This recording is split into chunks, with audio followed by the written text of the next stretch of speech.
আসসালামু আলাইকুম, সবাই কেমন আছো? আশা করি যে যেখানে আছো ভালো আছো, সুস্থ আছো। আল্লাহর অশেষ রহমতে আলহামদুলিল্লাহ আমিও ভালো আছি। আজকে আবারও চলে আসছি নতুন একটি ব্লগ ভিডিও নিয়ে আপনাদের মাঝে শেয়ার করার জন্য।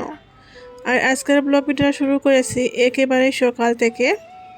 তো এখানে সকাল সকাল সকাল 5টায় উঠে একেবারে সকাল সকাল চলে আসছি পার্কে হাঁটাহাঁটি করতে। তো হাঁটাহাঁটি শেষ করে এখন হচ্ছে একটু এক্সারসাইজ করে নিচ্ছি। তো এখানে প্রচুর মানুষ আসেন, আর রেহানের স্কুল খোলা, সেই কারণে আমরা একেবারেই ভোরবেলা উঠে আসি। এখন হচ্ছে চলে যাচ্ছি, অনেক সময় হয়ে গেছে। একেবারে যখন অন্ধকার ছিল তখন আসছিলাম। তো এখানে আসি আমরা 6টার সময় ঘর থেকে বের হই, আর হচ্ছে 7:15, 7:15 আগে এখান থেকে আবার বের হয়ে যাই, যাতে ঘরে চলে যেতে পারি। রেহানের জন্য টিফিন রেডি করা, তারপরে সকালের নাস্তা, অনেক কাজকর্ম থাকে। তো প্রচুর মানুষ আসছেন যাচ্ছেন এরকমই। আর হচ্ছে কি আমার না একটু সুগারের প্রবলেম হচ্ছে, সেই কারণে সকাল সকাল উঠে হাঁটতে আসি, না হয় তো সকাল ওঠার ইচ্ছাই করে না। তো এখন চলে যাচ্ছি রুমে। আর আজকে ঘরে গিয়ে আপনাদের সাথে একটা রেসিপি শেয়ার করব। একটা না, দুইটা রেসিপি বলতে পারেন শেয়ার করব। আশা করি আপনাদের কাছে ভালো লাগবে। তো এখানে হচ্ছে আমি আজকে করলা নিয়েছি, দেখতে পাচ্ছেন সকাল সকাল ঘরে এসে করলা নিয়েছি।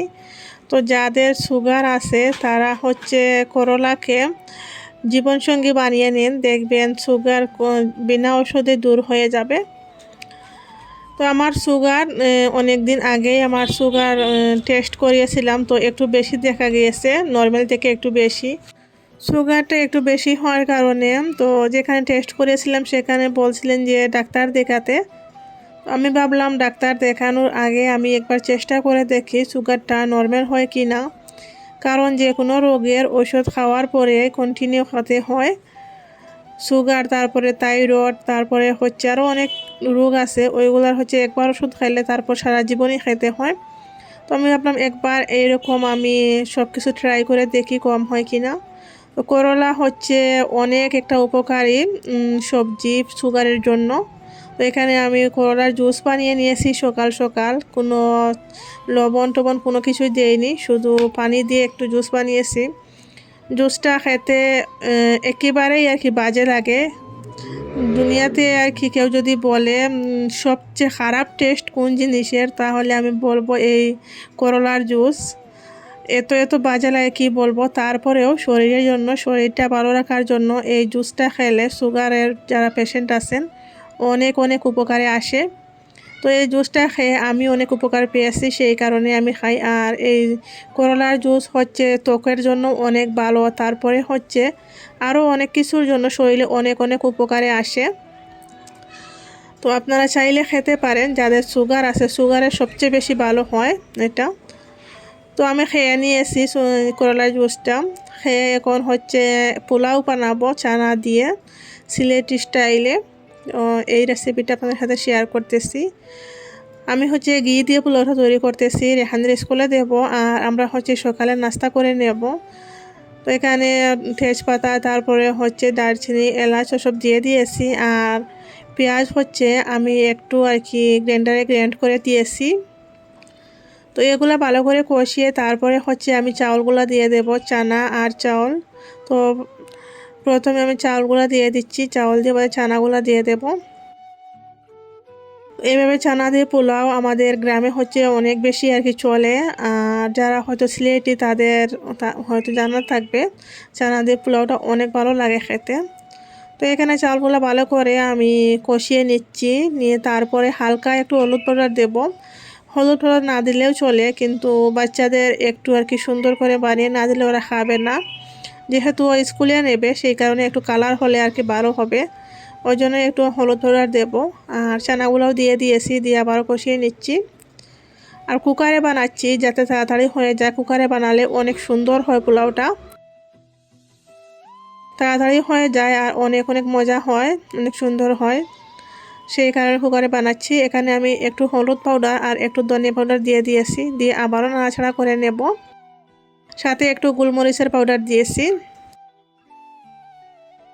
আমার ভিডিওটা এই পর্যন্ত যারা দেখতে আসেন, যদি লাইক দিতে বলে যান তাহলে একটা লাইক দিয়ে দিও। আমার ভিডিওতে হচ্ছে অনেকেই আছে লাইক দেন না, জানি না কেন তারা লাইক দিতে ভুলে যান কি না সেটাও বলতে পারবো না। আমি প্রত্যেক দিন আমি বলে দিই ভিডিওতে, যদি লাইক দিতে ভুলে যাও তাহলে একটা লাইক দিয়ে দিও। তারপরেও কমেন্টের সংখ্যা অনেক বেশি আর লাইকের সংখ্যাটা অনেক কম। তো আমি কি আর বলবো, যাদের ইচ্ছা থাকে না তা হয়তো তারা দিতে পারেন না, কিন্তু আমি সবার ভিডিও লাইক দিয়ে দেখি। আর আরেকটা কথা বলে রাখি, আমি অনেক ভিডিওতেই বলেছি এই কথাগুলো, যাদের ভিডিও লম্বা, যারা ব্লগিং করেন, ব্লগ ভিডিওটা অনেক লম্বা হয়, আমিও ব্লগ ভিডিও দেই। তো যাদের ভিডিও লম্বা থাকে তাদের ভিডিও আমি কি করি, ভিডিও সম্বন্ধে একটা কমেন্ট করে তারপরে অন করে রেখে দেই। কোনো সময় হয় কি, আমরা তো হাউস ওয়াইফ, আমাদের ঘরে অনেক কাজকর্ম থাকে, তারপরে হচ্ছে বাচ্চাদের পড়াশোনা করা, তারপর হঠাৎ মেহমান চলে আসেন, বা ঘরের পুরুষেরা সবসময় ফোন হাতে নিয়ে ফোন দেখা দেখে ওসব পছন্দ করেন না। বেশিরভাগ আমার ঘরে এই সমস্যাটা হচ্ছে। রেহানের পাপা আজকাল আমাকে বিলকুলই সাপোর্ট করতেছে না ইউটিউবে, ও ফোন হাতে দেখলেই আর কি রাগারাগি করে। সেই কারণে আমি বেশিরভাগ মানুষের ভিডিও অন করে ভিডিওর সম্বন্ধে একটা কমেন্ট করে রেখে দেই। অনেকে হয়তো সেটা বিশ্বাস করবে না, বা অনেকে হয়তো অনেক কিছু মনে করবে, অনেক কিছু ভাববে যে আমি ভিডিও দেখি কি না, কিন্তু যারা বিশ্বাস করে না তাদেরকে তো আমি জোর করে বিশ্বাস করাতে পারবো না। কারণ কোনো কোনো মানুষের 14 মিনিটের 15 মিনিটের ভিডিও আছে, 20 মিনিটের ভিডিও থাকে। তো ওই সময়গুলো আমি যে বসে বসে ফোনটা হাতে নিয়ে দেখবো সেটা সেরকম হয়ে ওঠে না, কারণ ঘরে বাচ্চারা থাকলে একটু আর কি সব দিক দিয়ে খেয়াল করে সংসারটা চালিয়ে নিতে হয়। আর ইউটিউবটা হচ্ছে আমাদের কাজের থেকে ওটা এক্সট্রা আর কি। আমাদের ঘরের মানুষের মনে হয় আমরা ওটা বসে বসে শুধু এনজয় করি, ফোন ঘাটাঘাটি করি, ওটা আমাদের আর কি কোনো কষ্টের বা কোনো কষ্ট করতেছি এসব আর কি মনে করে না। সেই কারণে ওই জায়গাতে আমার এখন ইউটিউব চালাতে আমার অনেকটাই কষ্ট হচ্ছে চালিয়ে নিতে আর কি, কারণ সাপোর্ট পাচ্ছি না ঘরে। আমি আগে আমার স্বামী প্রচুর সাপোর্ট করতো আমাকে, কিন্তু এখন যে এত বছর থেকে খাটতেছি হেঁটে কোনো লাভ হচ্ছে না, সেই কারণে উনি আমাকে বারবার নিষেধ করতেছেন যে ছেড়ে যেতে ইউটিউব আর চালাতে হবে না। তারপরও আমি আর কি করতেছি, কি আর করব, ছাড়তে পারতেছি না। তো ওই দিক দিয়ে গেলে আমি ওনার সামনে বিলকুলই ফোন হাতে নিয়ে ভিডিও দেখতে পারি না, বা কোনো সময় হচ্ছে কি দেখলেও আমি কথা শুনতে পারি না, মিউট রেখে দেখি যাতে ও শুনতে না পায়, এরকম করি আর কি।